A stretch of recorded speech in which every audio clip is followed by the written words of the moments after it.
A True Prince by Kairia'sYami. Chapter 10. So This Is Love. Aladdin hadn't been planning on taking Jasmine on a flight on carpet when he sent the note to her for meeting him this evening. He had wanted to explain to her as much as he could, so that she wouldn't hate him. But after their talk on her balcony, he simply couldn't stop himself from offering her a trip on the magic carpet. So, here he sits, with the girl of his dreams next to him, and he can't help but grin. Carpet, wanting to impress, is putting on quite the show.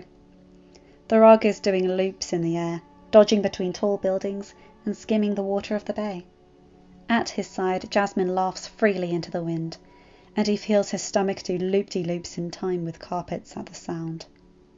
Watching her now, relaxed and joyful at the small chance of freedom, he thinks he has never seen someone so beautiful. They fly over the whole city, and they pass the places he had shown her in the days previous. He points them out, and they share a laugh or a smile as they remember the moments shared together before they knew who the other truly was. They wind through the streets of Agrabah, enjoying the cool air of the night and the calmness of the air around them. Hours after they first stepped on carpet, they are hovering in the air, watching a festival going on in the town below. Jasmine sighs and leans against his side. I wish this moment could last forever. Slowly putting his arm around her, giving her time to pull back if she wants, leans back into her. I understand completely. The world from up here is so happy. All the problems seem so tiny and insignificant. No strife or sadness, and everyone equal. She tucks her head into the crook of his neck. I can't believe how well you seem to understand me. It feels like I've known you forever. He laughs softly. I know what you mean. It's incredible. I feel like I don't have to hide anything from you. I could tell you any secrets I had, and you would simply accept them all. I agree. They sit in silence for a long while, before he has to catch a yawn from escaping, and he knows they should probably start heading back. He taps carpet, and the rug begins to drift slowly back towards the palace. Jasmine shifts from where she's almost laying on him, and he presses his face into her hair for a quick hug, before pulling back with a grin.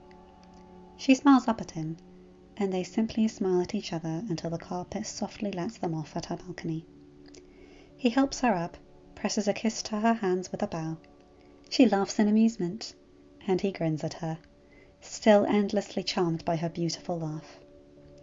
My princess, I am afraid it is time for me to say goodbye. However, I would be honoured if you would let me spend time with you once more in the morning. We could have lunch together. I wouldn't miss it for the world, my prince. Then I shall count the minutes, Jasmine. As will I, Aladdin.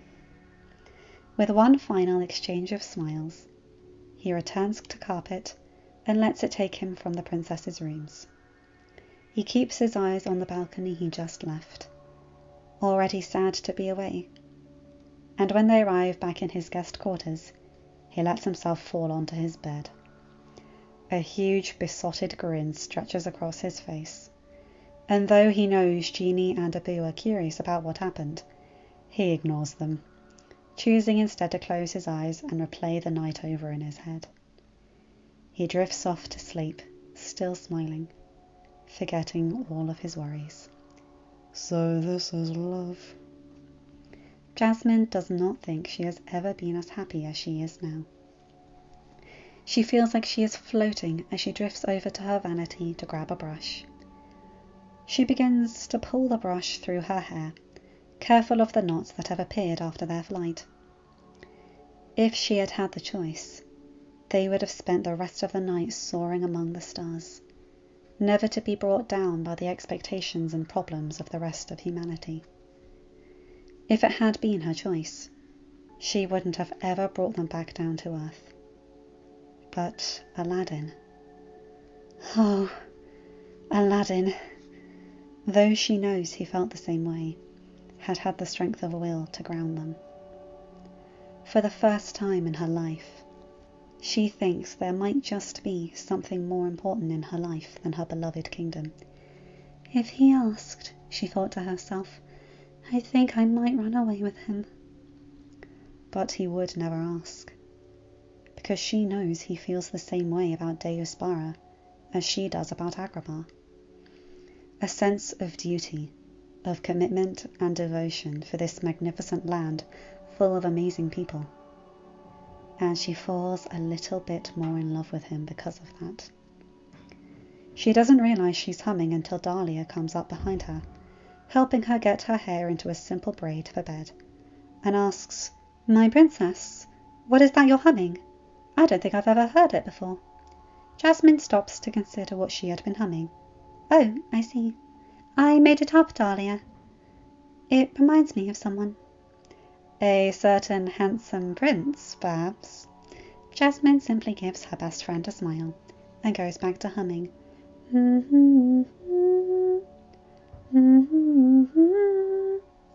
So this is love. So this is love. Unknown to both lovebirds, deep in the castle, a tall man in red and black paces and plots. He knows that brat prince. His face is familiar, and yet he simply cannot place it. For a man of such wisdom and power such as he, the Grand Vizier Jafar, this lack of memory is inconceivable. He has worked himself out from the pits of the world and into one of the most coveted places, and if he could just get his rightful place on the throne of Agrabah, he would finally have all that he wished for and coveted. And yet, somehow, he just knows that Aladdin brat had something to do with the Cave of Wonders disappearing. He had barely been able to get out of range before the entire cave simply collapsed and disappeared just a week ago. His magic, one of the strongest in the lands, could not find a single trace of the cave. And so he was barred from finding the thing that he has spent years now searching for. The lamp. The genie's lamp. He must have it. For how else could he attain his wishes in a reasonable time frame? Wait. He pauses his pacing. That's it! The boy. The boy must be one of those stray rats he sent into the cave in hopes to find one of them being the diamond in the rough, able to enter. None had left, but there was one who had been in the cave when it collapsed. Somehow, he cannot recall the boy's face or name. It must be that brat prince. He had likely made a wish to become a prince. If he remembers correctly, he had some sort of crush on the princess, so becoming a prince would make it possible to marry her. I had no idea the genie's magic was quite so powerful.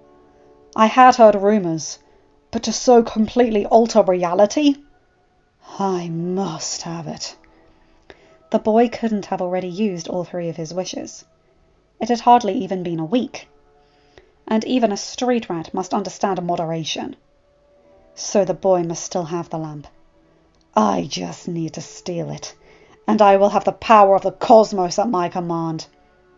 Mind made up, Jafar sweeps out of his secret rooms, calling for his bird as he does so. Iago, I have a job for you.